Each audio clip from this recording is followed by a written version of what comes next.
I started this channel just about a year ago. In fact, if you're watching this video as it premieres, it's a year from tomorrow that I launched this channel. That would be February 24th, 2023.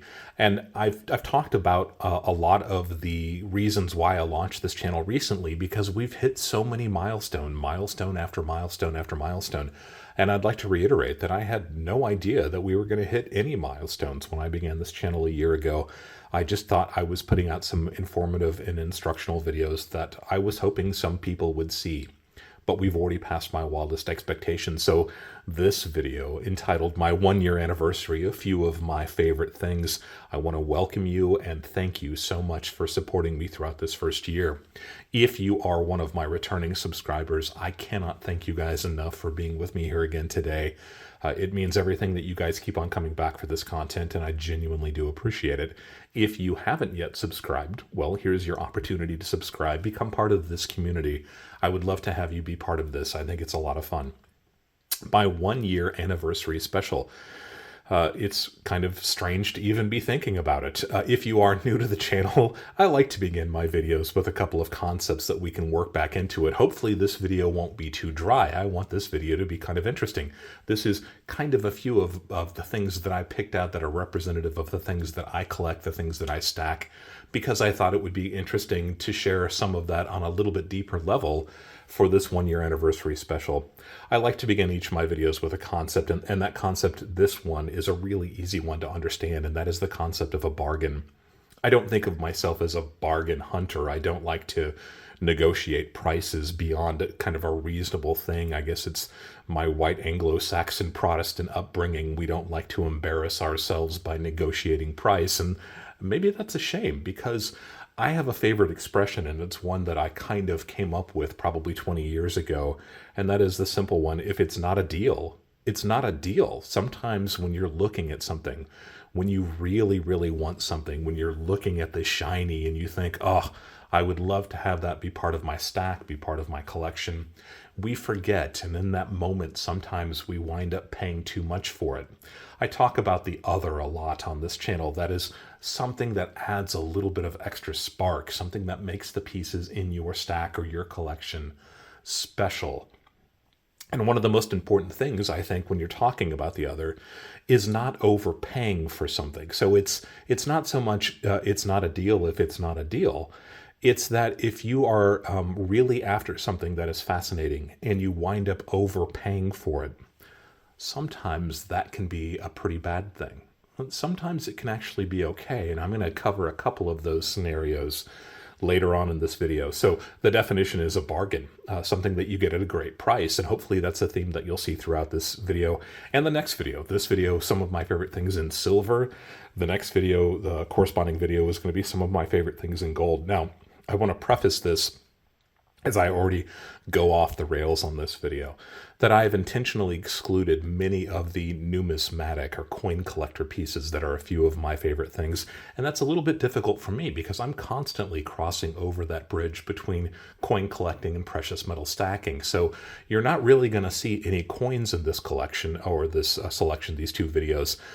There are several of them in the gold area that we'll touch on the next video, but they're not part of my core collection. Again, I will be doing a series of videos on the pieces in my core numismatic coin collection.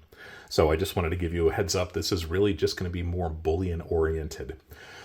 But let's do a little bit of quick reminiscing, if you will allow me to indulge, while I talk about some of the things that we've accomplished in this first year. I don't want this to be boring and dragged out, but what other time can I really talk about some of the accomplishments that we together have created in this channel over the last 12 months? Why did I start this channel? I've talked about that a couple times in the past, and that really is the impermanence and inaccuracy of information. I participate on a lot of online forums, especially the newer forums that seem to attract newer collectors, and I'm thinking specifically of forums like Reddit. And the problem with those forums is that there is very little permanence to the posts that are made. If you are a member of something like that, you know what I'm talking about. Somebody posts a picture of a coin, asks for opinions about it, and then that information just disappears like that, and it is gone forever, until 2 or 3 days later when somebody else posts the exact same coin with the exact same question. So my goal originally when I started making videos was I wanted to answer some of the most commonly asked questions about bullion in particular, and that was directed at kind of newer bullion buyers. That was my goal. I wanted to answer their most commonly asked questions in a way that actually was a little bit more permanent. So rather than just repeating the same answer over and over again, I could just direct the people to the video that touched on their subjects. They take 5, 10, 15 minutes. Watch this. It'll answer all of your questions. And hopefully that was kind of the beginning of this channel in a way that would help as many people as possibly could without being redundant over and over again. So that was really why I did it. I wanted to break through that impermanence and also the inaccuracy of a lot of information that's out there. Now, I make a point of saying that I've been doing this for how many times, or how many years, folks? You know the answer to that question. It's 30 or 40 years, right? That's the way I begin most of my videos. It's actually a little bit longer than that now, but let's stick with that 30 or 40 year timeline. So I've been doing this for a while, and I have seen a lot. I know there's some folks out there who've been doing this for longer than I have, and I applaud the length of time that you've been in this, but it seems like in a lot of those forums, you would have questions answered, questions by newbies, people that had never done this before, answered by people who had been doing it for 6 months or a year. And there's nothing wrong with that. You know, all the time I'm talking about how precious metals and numismatic coin collecting is a personal journey, right? I'm proud of the fact that so many people are picking up this mantle and running with it, that are investing, divesting, and buying precious metals and rare coins. I think that is a wonderful thing. This is something that I have done since I was a little kid, and I'm getting up there now. So it's nice to see other people doing it, and there's nothing wrong with that personal journey. The problem is when you answer a question as if you have the absolute truth on that question, on the answer to that question, but you've only been doing this for a few months or even a couple of years, there's no way for the person on the other end of that receiving of that information to know whether or not your answer is good or bad or an opinion. And I wanted to try to address those most commonly asked questions in a way that new people would be comfortable with. And it's my opinion, or it's my choice. I've always tried to answer those questions in a very conversational format. If you've watched my videos before, you know that I do very little editing aside from adding a few pictures every once in a while, because I really wanted this channel to be us sitting across the table from each other having a conversation. I didn't want it to be intimidating. I didn't want to use words that were too big to understand. And I totally understand that a lot of the things that I talk about are my opinion. And no, I don't have the answer to every question, but I do have a pretty good memory, and I have been doing this for a very long time. So that was really what I wanted to do, to be able to answer questions in a way that even new people to this area of hobby, investing, whatever you want to call it, would find some value, would find some use in it. And it would be not in an intimidating and grinding kind of way. And above everything else, I didn't want it to be clickbaity, because there are so many guys out here on YouTube who make videos where they hoot and holler and scream about things that you've got to do. You know that I like to arm you with information, and that's really what this whole channel has always been about. So that was my goal when I set up the channel. That's what I hoped I've accomplished in this first year. You'll have to tell me, leave a message down below. Have I done a good job or not? I'm not fishing for compliments, believe me. I know I always have room to improve. So that was why I set up the channel. My first video launched on February 24th, 2023, and that was the 999 Silver Part 1, an introduction to 999 Silver. I was just trying to explain the difference between 99.9% pure silver and some of the other silver purities that are out there on the market. In that week, the first week that I put out videos, I released 5 videos total within 5 days. And as my other compatriots who do programming on YouTube are us content creators, as YouTube calls us, you know that putting out a video that's 10 or 20 or 30 minutes long can be very tough to do. I'm not, again, I'm not asking for compliments, but this is a tough thing to have to do. And if you've got other things that are pressing on you, you start to feel a little bit of that pressure. So it was tough to put out 5 videos in a week. And right now I'm trying to put out about a video every week. Hopefully that's a schedule that you're comfortable with. It's one that I'm comfortable with. Although I do break that unspoken, unwritten rule periodically, especially when something happens in the market that I think is interesting, like the Costco precious metals videos that may have brought you to this channel and maybe one of the reasons why you're watching this video here today. So that was my first video, February 24th of 2023. How about some statistics, just because these are things that YouTube feeds me, but you probably can't see. So I get to watch all of this behind the scenes. It's not like I'm treading on your privacy. I can't see who's doing what. They just feed me raw data. And some of the findings I think are pretty interesting. I've released 75 videos so far in this first year. So if I'm trying to do one about every week, that would be 52, 54, somewhere in there. So obviously I'm a little bit ahead of the curve, and I'll try to keep that pace going for as long as I can. About half of those videos, so about 36, 37 of them, have been watched at least 1,000 times. And that figure never ceases to just completely amaze me. Like I said, when I put out this video, I didn't know if 10 or 15 people would watch it. I think the first video got up to 50 watches, and I was blown away that so many people had found that interesting enough to watch. But now well over half of my videos in this first year have been seen at least 1,000 times.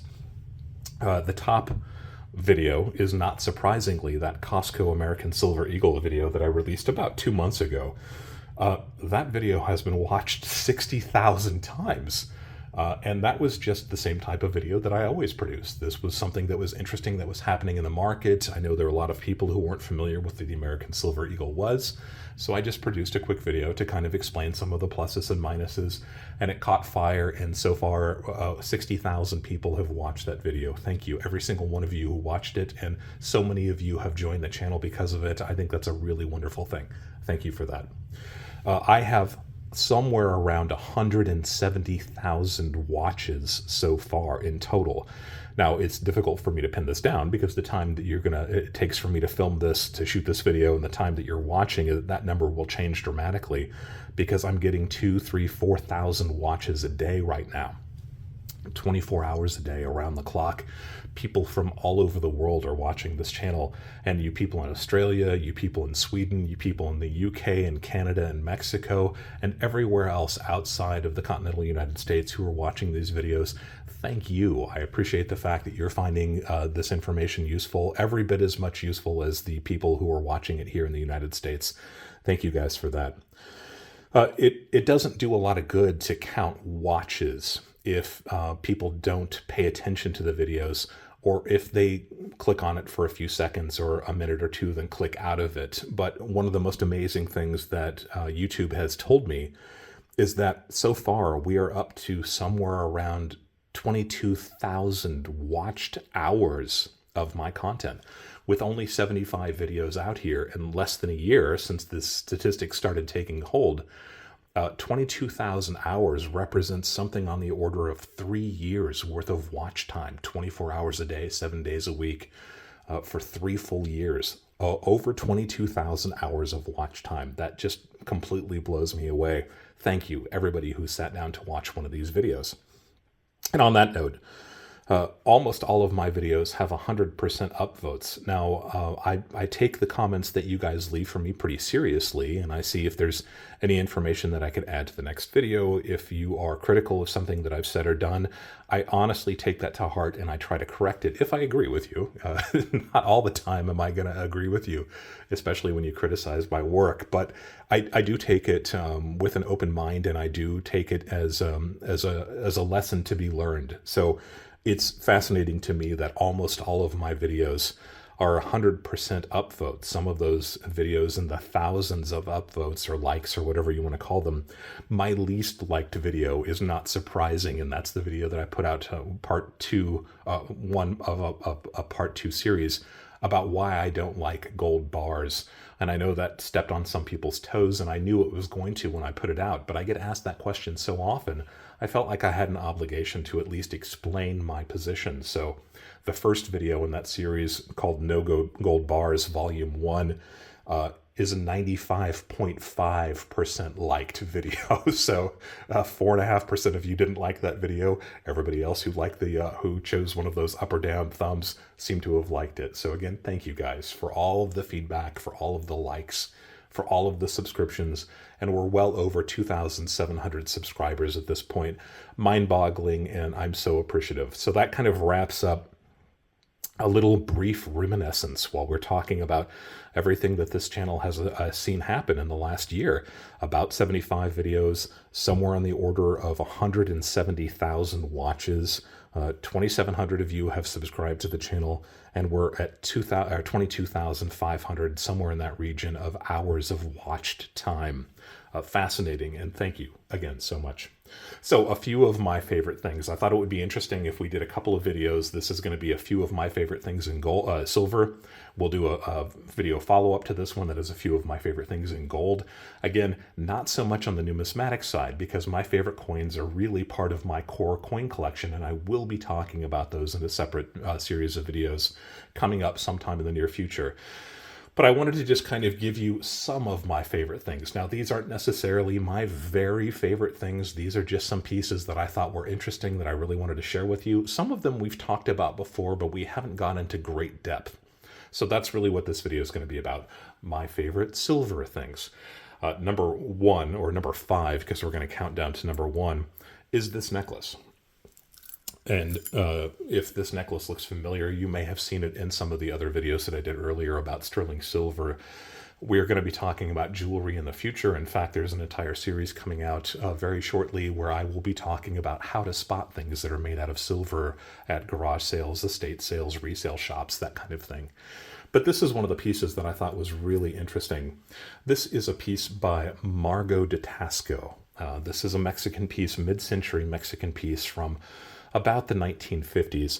Margot Van Voorhees was an American divorcee who lived in San Francisco and just happened to go on vacation in Mexico City in about 1937. While she was in Mexico City, she met a silversmith named Antonio Castillo, who at the time was working for William Spratling. If that name sounds familiar, William Spratling Studios is probably the most famous mid-century modern Mexican silver designer. He is well known and collected by so many people, but one of his main people was Antonio Castillo, who met this woman named Margot Van Voorhees, and she was an artist and a designer, and he was a silversmith, so they decided to start making their own jewelry. They opened their own shop, which is called a taller in Spanish. I hope that pronunciation isn't too bad, and it was called Los Castillo Taller. With Margot de Tasco or as she was known then, Margot Van Voorhees, as the chief designer. Unfortunately, the couple divorced in 1948, so she opened up her own shop, and she specialized in something that had really never been seen before in the Americas. And I'll just show a close-up of this piece. And I'll show one of the pieces that she became so famous for. She used really brilliant colored enamel in her sterling silver jewelry. And I'll show a couple of pieces here. It was wild. This stuff was really crazy. You know, this was almost psychedelic, and this was in the 1940s and 1950s. And she developed such a reputation with her own shop because after she divorced, she set up her own shop called Margot de Tasco. Tasco, one of the biggest silver-producing cities in Mexico. So Margot of Tasco. And her taller became so well known that many American movie stars would make an annual pilgrimage just to see her, to meet with her, and to buy some of her pieces. Lana Turner and John Wayne, some of the people that came on a regular basis to see her work. Unfortunately, a fire destroyed her taller in 1960, and she passed on some of her dies, her pieces made with dies, kind of the same way that coins are struck with dies. She passed on some of her pieces to her best employees when she went out of business, and they continued to make her designs, but they didn't sign it with her name. So we know that pieces that are signed with her name are specific to when she was actually kind of the head of her own shop, her own taller. So this piece is a piece that is called the Curling Lines, and this is a choker. It's a little bit of a smaller necklace, and it's got a lot of Southwestern feel to it for those of you who understand or know or collect American Indian, Indigenous First Nations jewelry. It has the feel almost of a squash blossom necklace, not quite. It's also got some Mexican feel to it too, so I think she really captured it really well. This is a very well-known form of Margot de Tasco. This is called curling lines, and she made complementing earrings that went along with it as well. How do we know that this is a Margot de Tasco piece? I came across this piece at a resale shop I want to say that it was 2021, so somewhere probably 3 or 4 years ago. And at the time, I knew the person that was running the shop. They offered it to me for what they bought it for, which was melt. They thought that this was just your typical 1970s, 1980s Mexican necklace. And without any stones or anything, they didn't think that they'd have a very good chance of selling it. So they offered it to me at $38. And I looked at it and I thought, well, I think you're probably right. It's Mexican. It looks like it's probably mid-century. I turned it over, and as soon as I did, I saw the Margot de Tasco mark on it there. Hopefully you can see that there. If I can get my favorite pointer.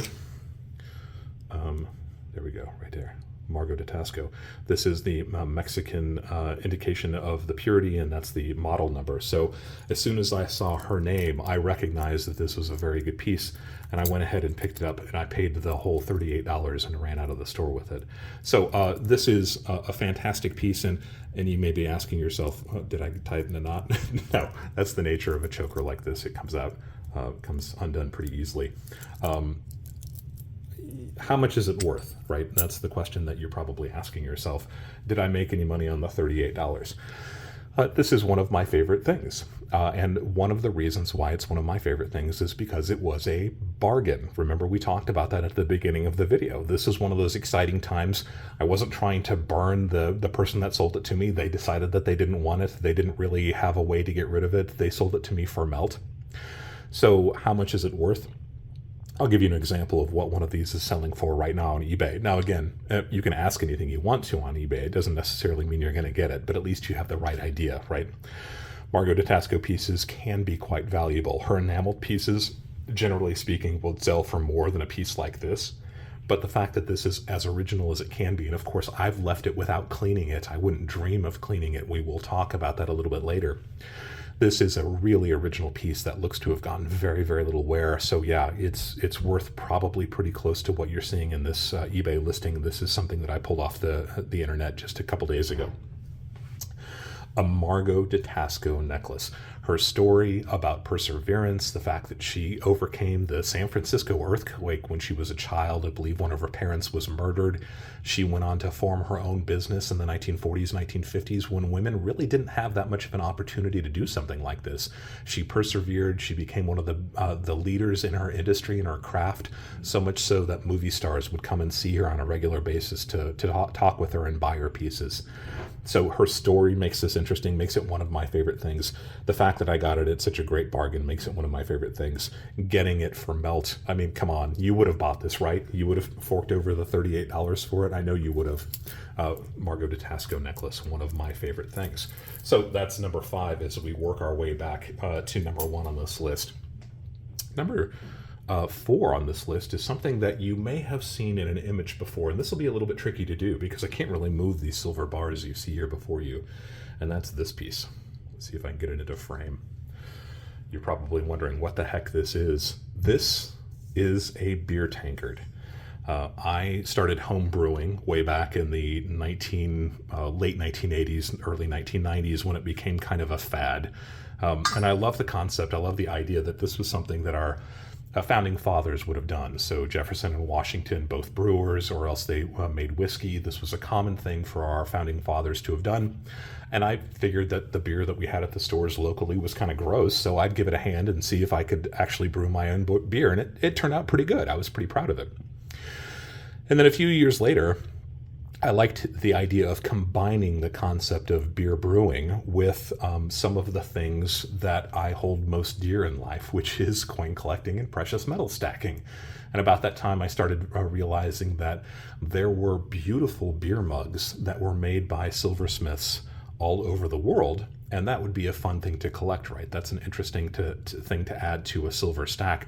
You've seen me talk about some of these pieces before, and I actually posted a picture of this one about wintertime, Christmas time, and I'll explain exactly why.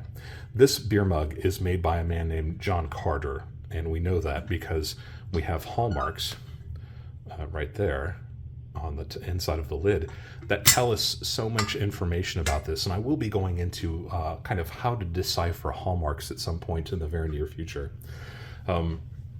Hallmarks will tell you in what city something was made. It will tell you what purity the metal is. It will tell you the name of the person who made it. It will tell you the year in which it was made. All of these things that we look for in coins, right? This is what hallmarks tell us, English hallmarks in particular. So I had an opportunity to buy this piece. I found it online through a dealer who specializes in this. And what makes this one really exciting in particular, man, I just can't even get it into the frame, and I apologize about that, is that this thing is enormous, right? This is not a pitcher. This is really supposed to be drunk out of. It doesn't have a spout here. You're actually supposed to fill this with beer and drink out of it. And yes, I do periodically, I have to admit. So this one is made by John Carter II, who was a London silversmith, and this piece was made in 1774. I decided when I started to collect these beer mugs that I wanted to assemble a collection of pieces that were produced before the American Revolutionary War. There's that tie-in to our founding fathers. So this piece, made by a silversmith in London in 1774. I found this at a dealer in London from whom I bought several pieces.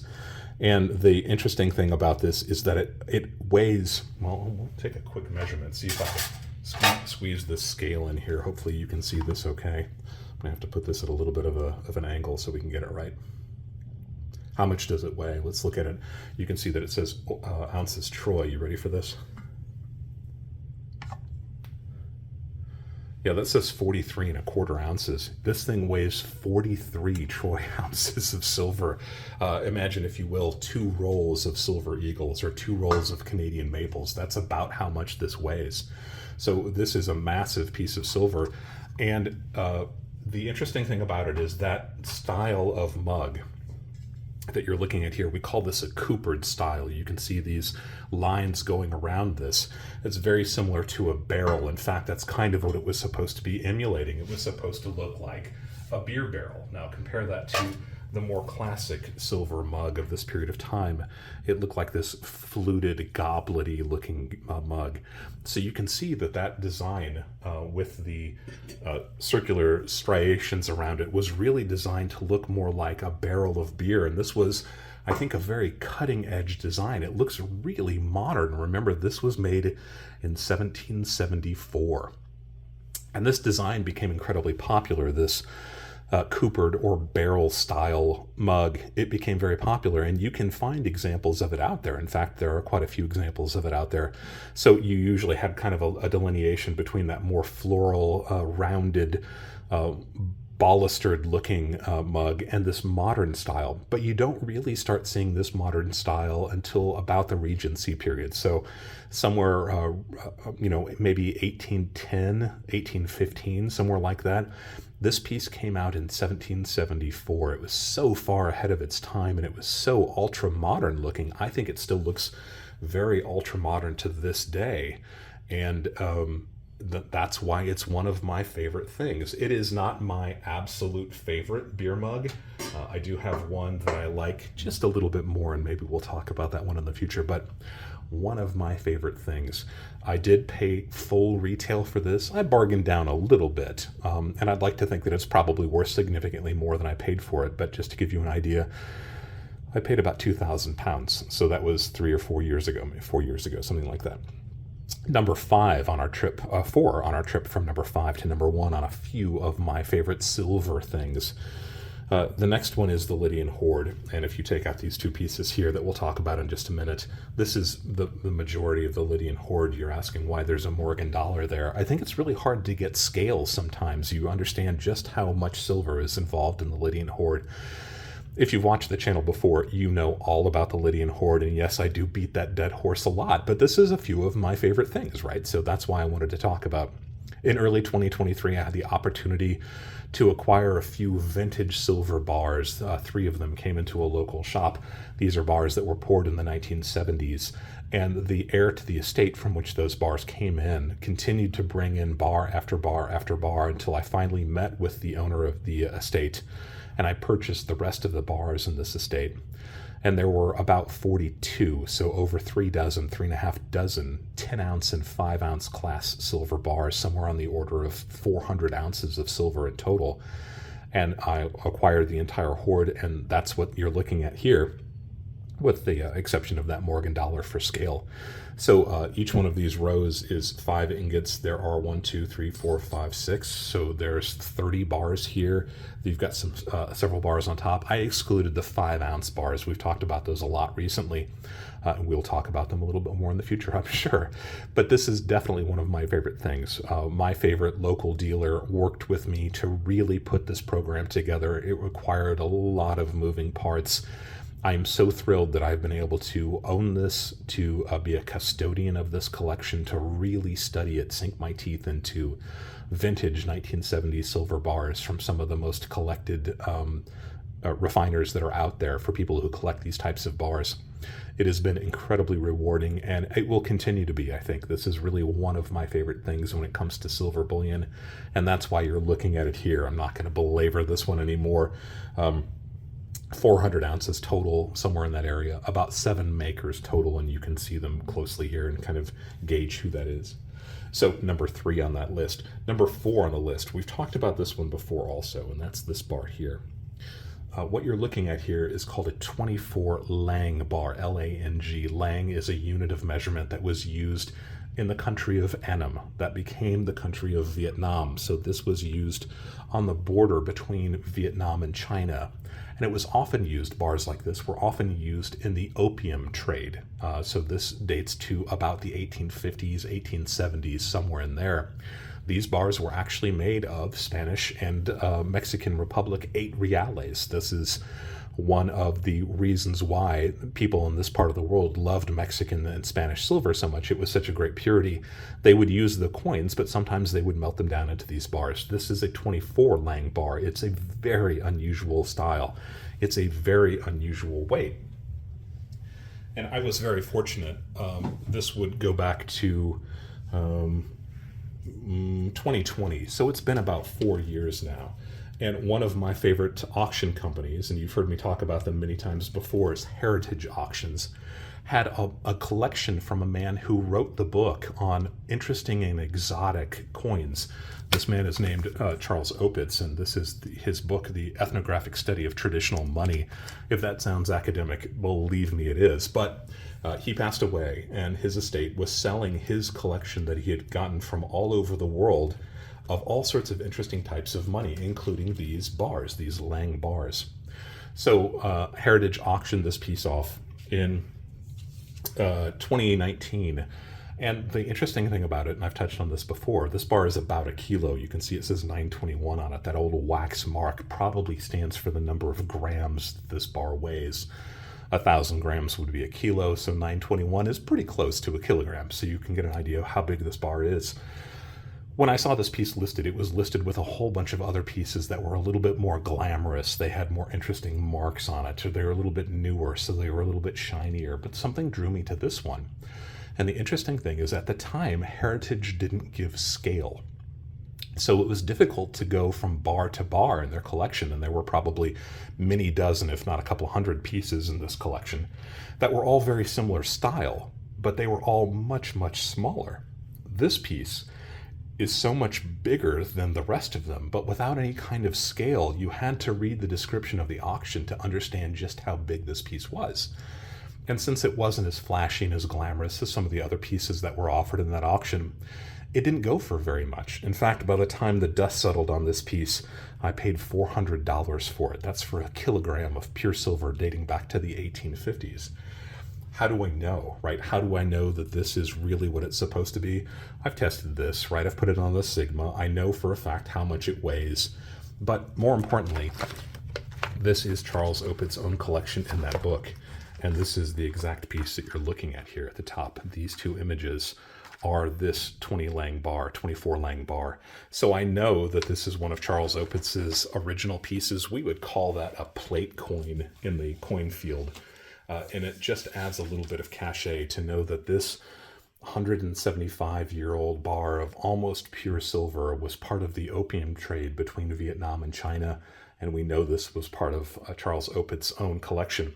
What makes it one of my favorite things? Aside from the fact that the bar was so great, and I got a bargain on it because I only paid $400 for it, 470, 480 with the buyer's premium and with shipping and all that kind of stuff. But still, that was less than melt for this bar. I wanted to add something to this. There was no real way to protect it. What kind of a case do you put a bar like this in? Remember, this is sometimes called a banana bar or a canoe bar because it's got this unusual shape. And how do you possibly put this into a case, right? You can't go to the store and buy a 24 Lang bar case. They just don't make something like that. So I was racking my brain trying to come up with a way that I could put this into something that would really kind of show off just how interesting and how exciting this bar was, that would maybe add a little something to it. And I was scrolling through the internet trying to find somebody who could make a box, or I could buy a box for it. Not particularly handy when it comes to woodworking. So I was looking to find a box that would fit, and I found a few that were kind of close, but they weren't really special. And then I came across a website from a man named Edward Jacob in September of 2020. Now, I figured I had stolen this bar, not so much stolen, but I'd gotten such a great deal on it, that I could fork over a little bit of money to have a box made for me if I found the right thing. So I found this gentleman named Edward Jacob. He's an award-winning woodworker in Massachusetts, and I'll show a picture of a page from his website so you get a kind of a feel for the work that he does. He specializes in kind of an Asian feel, custom-made, really beautiful artistic boxes. So I corresponded with him and I asked him if this was the kind of thing that he could make into a presentation box. None of the images that you're seeing here, he didn't have anything in stock that would work exactly for what I was looking for, so he agreed to custom make something for me using a lot of the elements that you see here. And I wanted something that was genuinely Asian inspired that would really be appropriate for it. So we corresponded back and forth. I sent him images of the bar. I sent him all the dimensions for the bars. We talked about price. And then finally, he started constructing this, and I had to wait about 2 months before he was finally finished with it. But when I got it back, I couldn't have been more thrilled, and you'll take a look at it here. This is maple and wenge wood. This is I believe it's an African wood named wenge, and he made this custom case for me that is definitely Asian inspired, little pieces of brass holding it together. And he made it exactly the way it was supposed to be made. I'll show you his card here in case there's anybody who's interested in contacting and reaching out to him. And the bar, does it fit? Well, it fits like it was made for it. So this sits on the mantle in one of my rooms. And you can see there. So this is why this is one of my favorite things. This is really, I think, a beautiful way to display such an interesting bar, and it gives it the gravity and the importance that I feel it deserves. That's why this is one of my favorite things. What do you think? And last, and definitely not least, because I wasn't really going in order when I was talking about this piece, these pieces, is this bar that I just took out of frame a moment ago. And I have talked about this bar before also a little bit.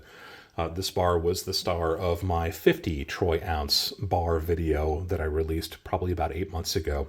I went in size from 1 ounce to greater than 1 ounce to 5 ounce to 10 ounce to kilo to 50 ounce and 100 ounce bars. And this is one of those bars that I talked about. So this is a bar by Sheffield Smelting. Sheffield Smelting is one of the oldest smelters in England. In fact, they were founded in 1760 in the UK. And they've been in the same location in London and England in Sheffield since 1787. They are, in fact, still on the same ground that they started producing items on in 1787. Interestingly, this manufacturing company, the Sheffield Smelting Company, was purchased by Engelhard. So this is part of the Engelhard family. Was purchased in 1974, and they were run by Engelhard until 1984 when Engelhard sold them And then they repurchased them in 2004. So this is still technically part of the Engelhard family. Now it's known as Tesco. But this is a bar that dates from the early 1970s, we think. I reached out to the guys at allengelhard.com and asked them for as much information as they could possibly give me.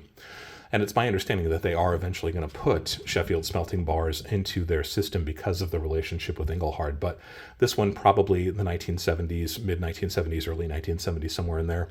A 50-ounce bar is a pretty unusual piece. Now, one of my favorite pieces that I'm not talking about, I'll talk about it a little bit, is this Sheffield Smelting 100-ounce bar. I purchased this from one of my favorite dealers who I've been going to since I was a little boy, who passed away, probably 10 years ago.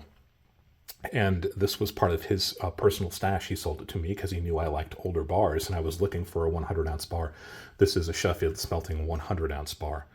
And I look periodically for bars from Sheffield Smelting because they are, some of my favorite things. This is one of the pieces that I wanted to continue to add to in my collection.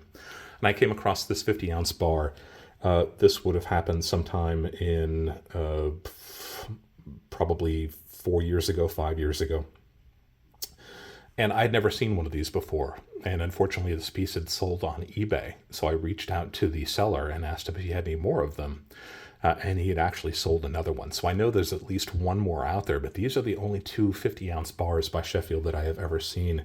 And it's just got those gorgeous cooling lines. It's such an interesting shape. It's such an interesting style bar. What a fascinating bar, right? And then there's this Mikata and Goldschmidt countermark, and this is one of the reasons why this continues to be one of my favorite things. Mikata and Goldschmidt were the kind of the originators of modern bullion sales. They set up shop in London, believe this, 1671. That's when Mikata and Goldschmidt set up their shop, selling precious metals to jewelry makers, to people that made tableware and flatware, to people that made hollowware, not unlike the great big silver mug that we saw earlier. So Mikata and Goldschmidt, in business since 1671, they became a retailer purveyor of precious metals. So to have a piece that was minted by Sheffield Smelting, which is an LBMA, London Bullion Market Association or Makers Association bar, to have one that's counterstopped with this Mikata and Goldschmidt countermark just makes it so cool. This is definitely one of my favorite things. And while I tried not to rank order these, I would definitely have to put this up there with the top 5, probably pretty close to number 1. One of my all-time favorite bullion pieces.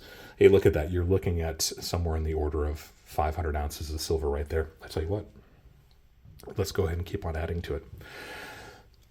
My 1-year anniversary special, these are a few of my favorite things when it comes to silver. Let me know what you think. Which one of these 5 things that we've talked about, that would be the, the Margot de Tasco necklace.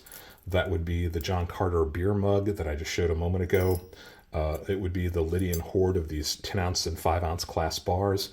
It would be the 24 Lang bar in the special custom-made maple and Wenge wood box made by somebody who specializes in making these types of boxes, Edward Jacob out of Massachusetts. And it would be the Sheffield 50-ounce bar. Which one of those do you think is your favorite?